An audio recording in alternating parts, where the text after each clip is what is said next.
دا یو سوال کړی دی چې د جمعې د مانځه دپاره دا غسل ده په زنانو هم لازم دی یعنې ده په هغوی هم واجب دی.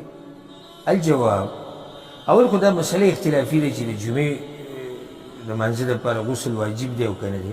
جمهور العلما دا وایي د جمعې د مانځه دپاره غسل د مستحب دی او بعض علما وایي واجب دی. یو خو دا مسله اختلافي ده. دویمه دا خبره یاده کوي دا غسل مشروع دی او کول پکار دی. د جمعې د مانځه دپاره غسل کول پکار دی د هر هغه چا دپاره چې څوک د جمعې د مانځه له راځي. ځکه چې دا غسل د جمعې د دې ورځې دپاره نه دی، دا غسل د څه دپاره دی؟ دا غسل د مانځه دپاره دی. اوس که دا سړی دی او که دا ښځه ده، اگر که خطاب سړو ته دی چې یا ایها الذین آمنوا اذا نودي للصلاة، خو که چېرته زنانه د جمعې مانځه له راځي، په زنانه باندې خو جمعې مونځ نشته، خو که راغله جومات ته نو د جمعې مونځ د دې صحیح دی، کولی شي. اوس یو زنانه راغله جمعې مانځه له، نو دې لپاره مشروع دي چې دا غسل وکړي او هغه آداب په ځان کې راولي کوم چې د جمعې د مانځه لپاره پکار دي.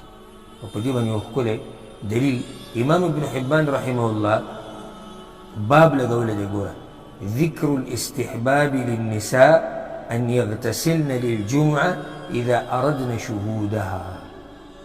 وی که چېرته زنانې اراده لري چې جمعې مانځه راشي نو د هغوی دپاره هم غسل مستحب دی.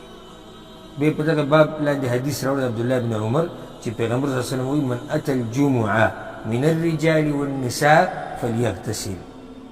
څوک چې د جمعې مانځه ته راځي، که سړی دی او که ښځه ده، نو څه دې وکړي؟ غسل دې وکړي. من الرجال والنساء د زیادت کې اختلاف دی. امام ابن خزیمه، امام ابن حبان او بیهقي راوړی او اختلاف دی د علماو منځ کې چې دا زیادت په دې حدیث کې صحیح دی او که نه. خو امام نووي رحمه الله د دې تصحیح کړی او دا زیادت صحیح دی. نو که دا روایت نه وي د عامو دلایلو نه دا خبره واضحه ده او بیا چې ورسره دا دلیل هم راشي نو خبره واضحه شوه که زنانه چېرته د جمعې مانځه له راځي نو غسل د هغې لپاره مستحب دی چې وکړي. والله اعلم.